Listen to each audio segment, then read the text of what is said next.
Zaka is an international organization based here in Israel, and we do both search and rescue as well as recovery, identification, and burial of deceased people from unnatural causes. So not someone who just passes away in the hospital, but someone who was killed in a traffic accident, or if somebody was a suicide or a terrorist attack.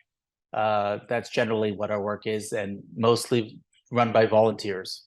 On that day, which was a Jewish festival on October 7th, I actually was woken up quite early. Although we don't use technology on the Sabbath and on our holidays as Orthodox Jews, we had a phone, we have an emergency phone that's set aside that gets alerts when there are rockets that are being shot anywhere in the country. The alerts started coming in from the south that fateful morning.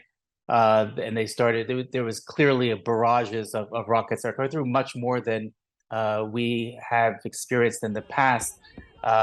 Within minutes, the messages started changing from just rockets to it became clear that this is a much greater event than what we originally thought it was. And it was at that point that I was notified, or soon afterwards, I was notified that I'm going to be deployed to the south. The first place that I went was to the city of Be'eri. It was actually the following day. I went to the city of Be'eri. As we were entering the south, we were driving down through the roads. The roads were still covered in bodies.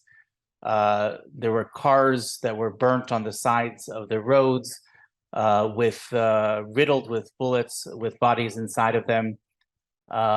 So the whole way to the south, in the south, was already walking into what I've described as a horror movie.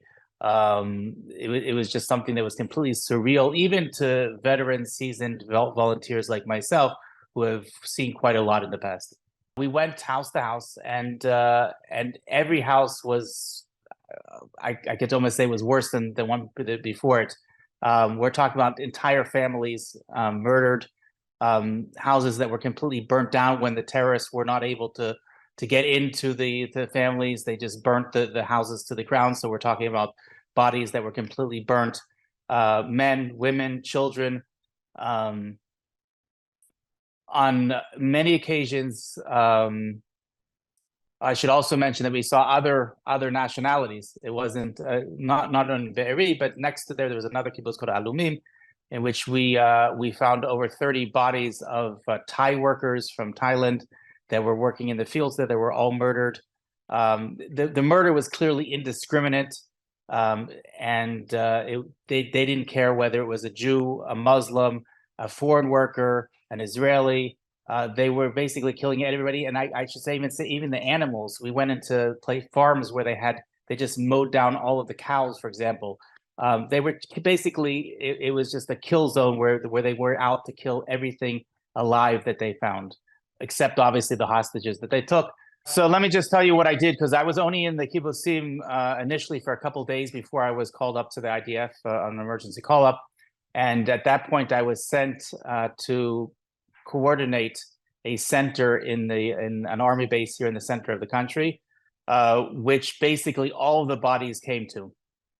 And the goal was to identify the bodies in that center. So we had thousands of bodies that were recovered. Again, both Jewish, foreign workers, terrorists, all the bodies came to us, and we were tasked with the identification of these bodies.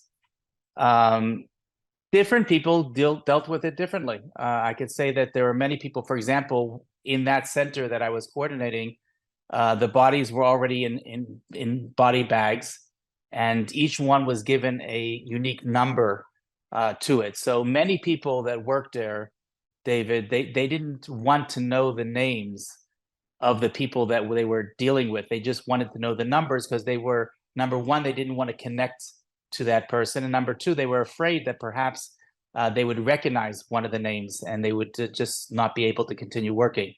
I, on the other hand, had a different approach. Again, everybody was unique. When I think of Jews being murdered and being numbers, I think back to the Holocaust, as we were just numbers then.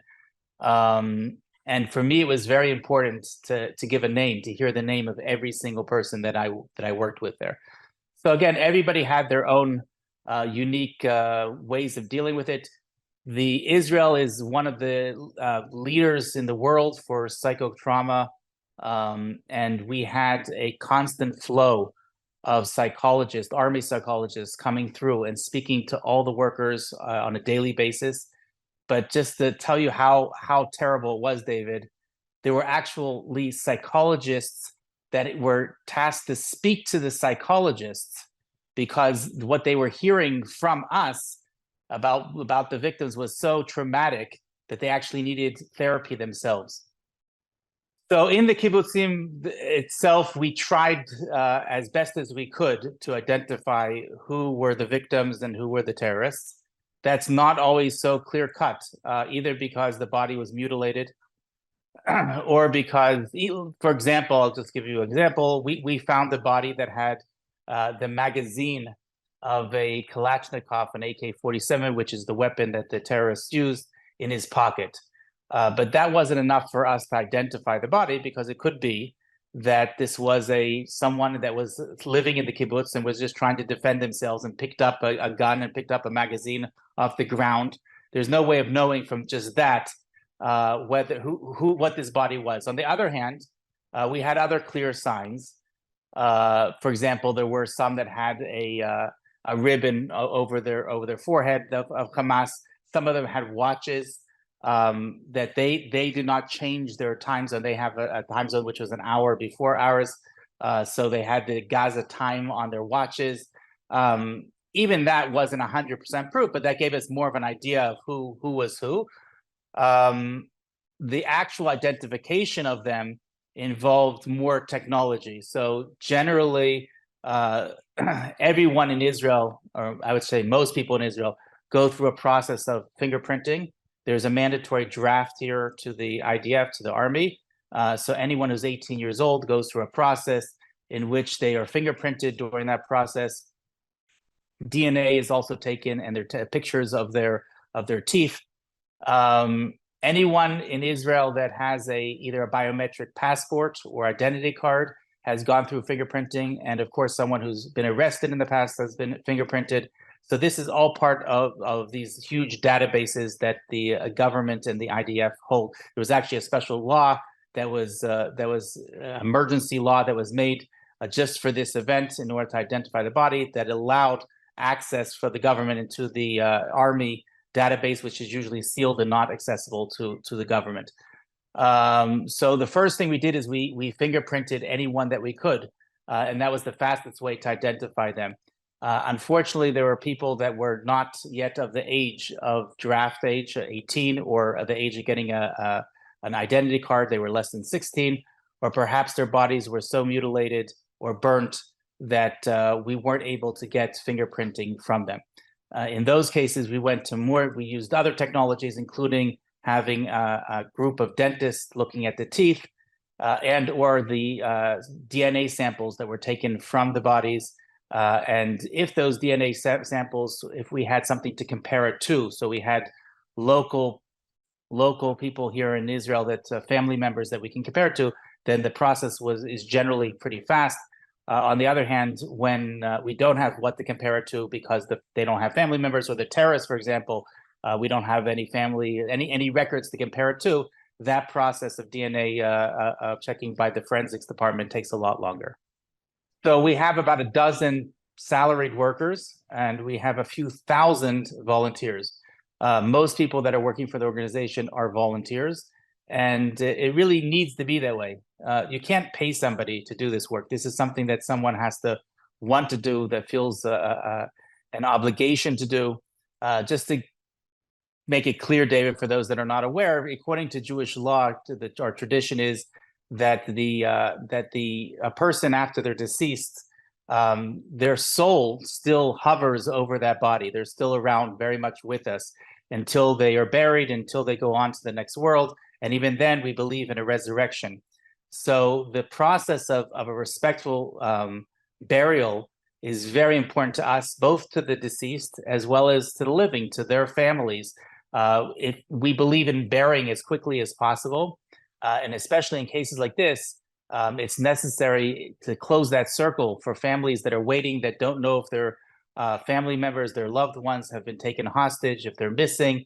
It was very important to us to try to streamline as much as we could the whole process.